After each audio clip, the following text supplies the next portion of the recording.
जय श्री कृष्णा। पुरुषोत्तम मास में आने वाली परमा एकादशी की बहुत सारी शुभकामनाएं। इसी के उपलक्ष्य में आज हम एकादशी व्रत कथा लेकर आए हैं। चलिए आइए शुरू करते हैं एक सुंदर और पौराणिक कथा का श्रवण। आज की अधिक मास विशेष परमा एकादशी कथा आरंभ करते हैं।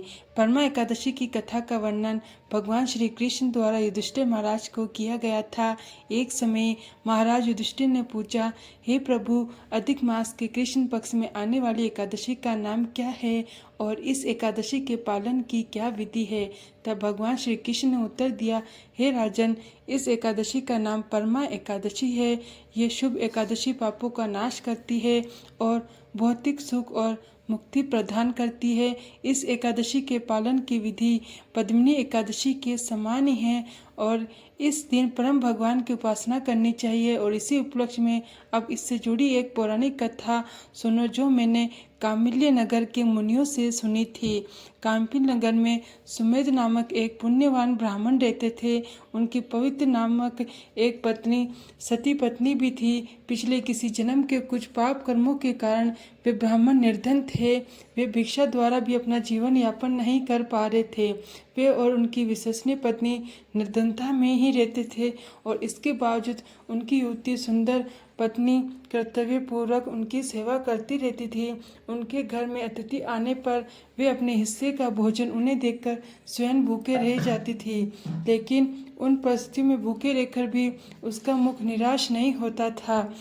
अपनी पत्नी को दिन प्रतिदिन कमजोर होते हुए देखकर ब्राह्मण स्वयं को कोसते हुए अपनी पत्नी से इस प्रकार कहते हैं, प्रिय, यद्यपि मैं अत्यंत सम्मत लोगों से भिक्षा मांगता हूँ, लेकिन फिर भी मुझे कुछ भी नहीं मिलता।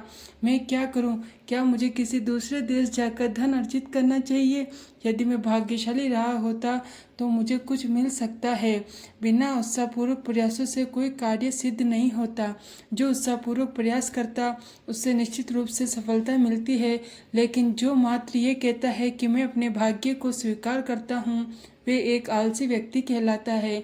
अपने पति की बात सुनकर हाथ जोड़कर आंसू के साथ उनकी पत्नी ने कहा, हे स्वामी, आपसे बुद्धिमान कोई नहीं है। इस संसार में जो भी मिलता है वे अपने पूर्व कर्मों के परिणाम स्वरूप है। अगर किसी के पूर्व कर्मों के पुण्य नहीं है तो अत्यधिक परिश्रम करने के बाद भी उसे कुछ प्राप्त नहीं होता। अगर कोई व्यक्ति ज्ञान या धन अपने पूर्व जन्मों में वितरित करता तो उसी प्रकार की वस्तुएं वे इस जीवन में प्राप्त करता है।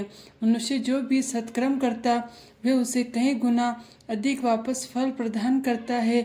हे ब्राह्मण देव, ऐसा लगता है कि ना मैंने और ना आपने अपने पूर्व जन्म में किसी योग्य पात्र को दान दिया था, इसलिए आपको मेरे साथ ही यहीं रहना चाहिए।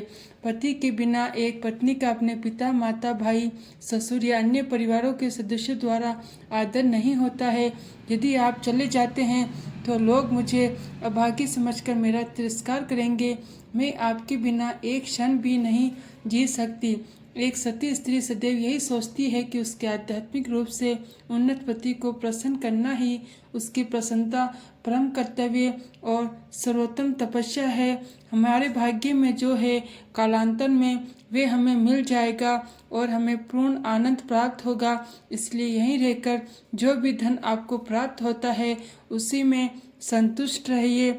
अपनी पत्नी के ये वचन सुनकर ब्राह्मण ने अन्य देश में जाने की योजना को त्याग दी। एक दिन उनके घर कौंडिन्य मुनि आए। जब सुमेध और उसकी पत्नी ने उन्हें देखा तो वे आनंदित होकर मुनि को प्रणाम करते हैं। सुमेध ब्राह्मण ने उन्हें आसन प्रदान किया, उनकी पूजा की और अपने सामर्थ्य के अनुसार उन्हें भोजन करवाया। फिर सुमेध ब्राह्मण ने कहा, हे ऋषिवर, आज हमारा जीवन सफल हो गया क्योंकि हमें आपके दर्शन हुए हैं। तब उनकी पत्नी ने कहा, हे महर्षि, ये हमारा सौभाग्य है कि आप यहाँ पर आए हैं। मेरे पति विदेश जाकर धन कमाना चाह रहे थे, लेकिन मैंने उन्हें रोक दिया। कृपया आप ही हमें बताएं कि हम इस दरिद्रता से कैसे मुक्त हो सकते हैं। तब कौंडिन्य मुनि ने कहा, हे ब्राह्मण दंपति, अधिक मास के कृष्ण पक्ष के दरमियान एक शुभ एकादशी आती है।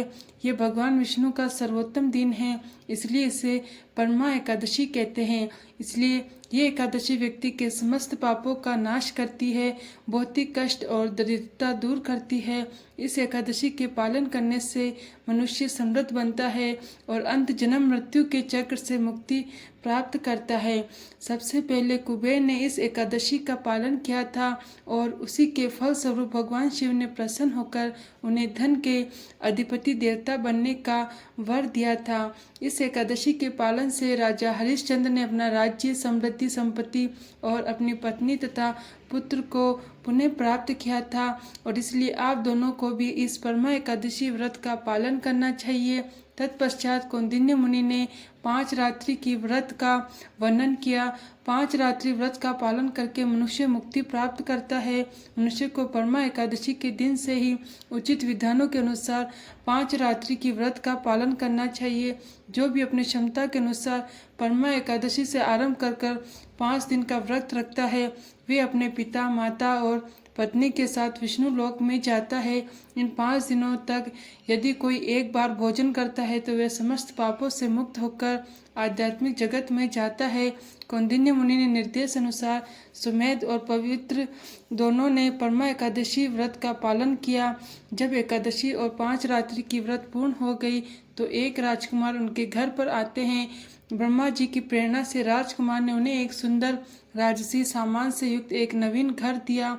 उसने ब्राह्मण को अपनी जीविका अर्जित करने के लिए एक गाय भी दान की। वे ब्राह्मण पति पत्नी का सम्मान करते हुए वहां से चला गया। इसके फलस्वरूप राजकुमार भी अपने जीवन के अंत में विष्णु लोक चला गया। जिस प्रकार मनुष्यों में ब्राह्मण श्रेष्ठ है, 4 पैरों वाले पशुओं में गाय श्रेष्ठ है, देवताओं में इंद्र श्रेष्ठ है, अधिक मास समस्त मासों में उसी प्रकार श्रेष्ठ माना जाता है। और इस मास में भगवान हरि की सर्वप्रिय पद्मिनी और परमा एकादशी आती है। मनुष्य जीवन प्राप्त करके अगर एक व्यक्ति एकादशी पालन नहीं करता तो वे 84 लाख जन्मों में भी कभी भी सुख प्राप्त नहीं कर सकता, बल्कि असीम कष्ट ही प्राप्त करता रहता है। महान पुण्यों के प्रभाव से ही मनुष्य का जन्म प्राप्त होता है और इसलिए प्रत्येक जीवात्मा को, प्रत्येक मनुष्य को अवश्य ही एकादशी व्रत का पालन करना चाहिए। इस प्रकार भगवान श्री कृष्ण से परमा एकादशी का महात्म सुनकर महाराज युधिष्ठिर ने भी अपने भाई और पत्नियों के साथ इस परम पवित्र परमा एकादशी व्रत का पालन किया और संपूर्ण सुख भोग और ऐश्वर्य तथा राज्य को प्राप्त किया। तो ये थी आज की परमा एकादशी की पौराणिक कथा। पुरुषोत्तम मास में आने वाली ये परमा एकादशी अत्यंत दुर्लभ संयोग के साथ आती है। वो प्रत्येक वर्ष नहीं आती है, ये हर 3 वर्ष बाद एक बार आती है। इसलिए ज़्यादा से ज़्यादा प्रयत्न और पूर्वक नियमों का पालन करके तैयारी के साथ इस एकादशी व्रत का पालन करना चाहिए और इस एकादशी के दिन अधिक से अधिक हरे कृष्ण महामंत्र का जप करना चाहिए। यानी हरे कृष्ण कृष्ण कृष्ण हरे हरे, हरे राम राम राम हरे हरे। और इसलिए ये बिना मिलावट वाला शुद्ध महामंत्र है जिसमें भगवान का शुद्ध नाम उच्चारण किया जा सकता है। इस महामंत्र की कम से कम 16, 25 या 32 माला का जाप करना चाहिए। उपवास का पालन करते हुए अपनी मानसिक चेतना को भगवान के प्रति समर्पित रखना चाहिए। और इस एकादशी की संपूर्ण विधि हम अपने चैनल के वीडियो में लेकर आने वाले हैं। एकादशी का अधिक से अधिक लाभ उठाइए क्योंकि ये पुरुषोत्तम मास में आने वाली एकादशी है और इस पुरुषोत्तम मास बस अब समाप्त होने वाला है। तो इन अंतिम दिनों में अपनी आध्यात्मिक यात्रा को तीव्र बना लीजिए। जय श्री कृष्णा।